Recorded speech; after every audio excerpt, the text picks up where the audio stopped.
We're joined by Coach Williams. Coach, do you want an opening statement, or do you want to just open up for questions? Your call. This way, or do I need to be? It doesn't matter. Okay. They're there for us. I'll just say that I came into this game with a lot of respect for North Dakota State and what I think they're going to be capable of doing, competing in the Summit League this year. But I probably have a little bit more respect, even more after the game. I thought they had some possessions where they were tougher than us, and they, as much as we tried to lock in and focus on rebounding, they still got 13 offensive rebounds, and they have a really superstar player inside, really good player, and so it feels great for us to be able to come out of here with a win. All right, more questions. Go ahead. Just from Hastings Tribune, you've talked a lot this season about how it's going to have to be, a collective effort, replacing Alexis to get 42 out of Amaya, Petra, Jess, and Eliza.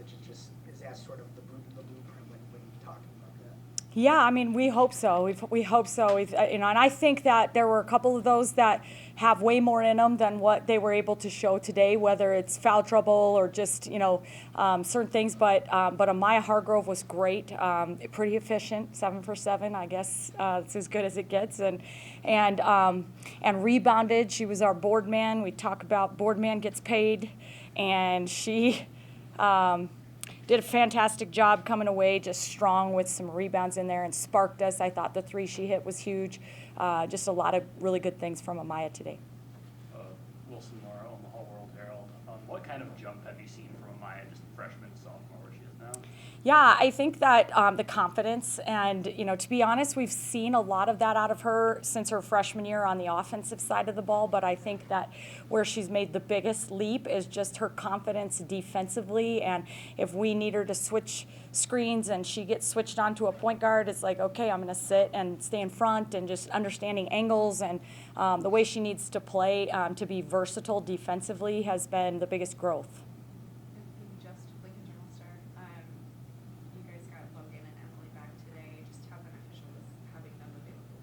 Well, it's huge. And they're both still kind of easing back in and under some minute restrictions. And as we start to being able to work them into a little bit more activity through practice, and then they can maybe even be even more in a flow. But I thought, Logan hit a huge 3 off a baseline inbounds play, just continued to spark. I thought had a couple possessions defensively where just her voice makes a huge difference. And Emily Fisher, I asked her to go out there and play at the 5. She hasn't practiced that one time this entire season, and she's just like, okay, whatever this team needs me to do, and so I think having their willingness to come in and spark us is huge. You guys had a lot of effort type plays. I'm thinking of Claire's offensive rebound there in that first half, and Kennedy had a couple steals. Just how big are those type of sequences in this sort of close, grinding type game? Yeah, I think they're huge, and we've been talking a lot about trying to, I don't know, Coach Julian likes to kind of frame it like a boxer, just the body blows, the body blows, the body blows, the body blows, and then eventually it just kind of wears them down, and they still have great guards. That, the Lenz kid hits 2 big threes there when, it was 17, and we wanted to kind of stretch that out and ice it. She hits a couple big threes down the stretch, and but it's the body blows that lead to 20 turnovers and 7 from their ball handling guard that you just feel like those are the kinds of things that maybe don't show up all the time, but eventually that they pay off. What was tough about North Dakota State in the way that you kind of mentioned, just hanging around late, not letting you completely stretch the lead out? Well, I think that they're just so smart about finding ways to get post-ups, and even though we didn't want to play behind in the post, all of a sudden they'd run some action and we would find ourselves behind in the post. And then when you do that on a player like Avery Conan, she's going to make you pay, and she's just so versatile, and she can go over either shoulder, and she can step through, and she can finish going right shoulder, left shoulder, and so I think that they run a lot of really good actions. They had a week to prepare for us. It's a lot of this screen, dribble hand, get to this screen, then a flare, then this, and then next thing you know, they're ducking you in, and they've got a paint touch. And so we talk a lot about paint touches in our program, and they substantially handed it to us on paint touches. And so for us to be able to come away with the win even considering that is huge. Coach, Chase Madison, 10-11 News in Lincoln. Just felt like, each game this season north of 80 points, but it's been contributions different ways. Just how would you evaluate your team in a game that was a lot more gritty and physical today to still have a pretty efficient offensive performance?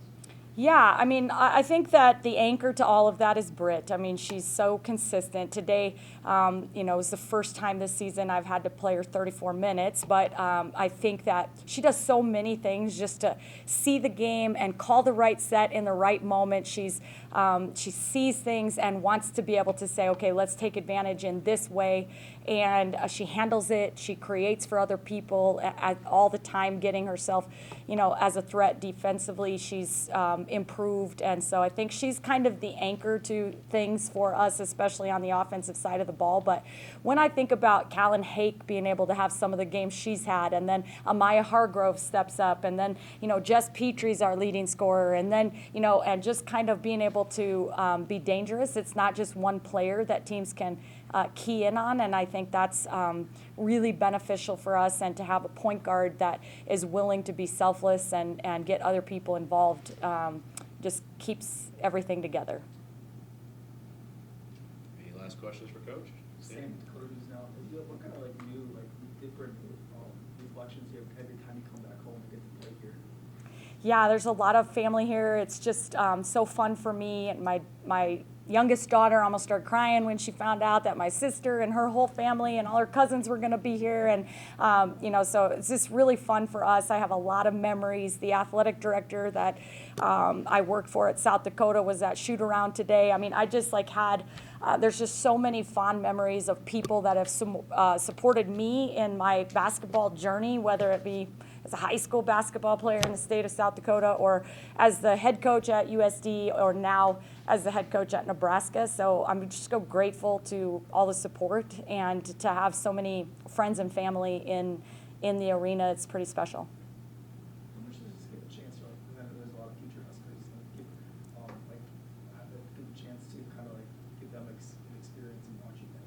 Yeah, I mean, we're super excited to be able to even publicly now media talk about it to you guys, but to have a pretty dang good player from the state of South Dakota coming to join our program next year. And I think just being in this type of environment, knowing that we are willing to be able to come back and give them opportunities to play close to their family, and those things matter as well. And so there's a lot of talented players in the area, and so it's a big part of recruiting. Awesome. Okay. Thank you, Coach. Thank you, guys. Thank you. Thanks. Always a pleasure.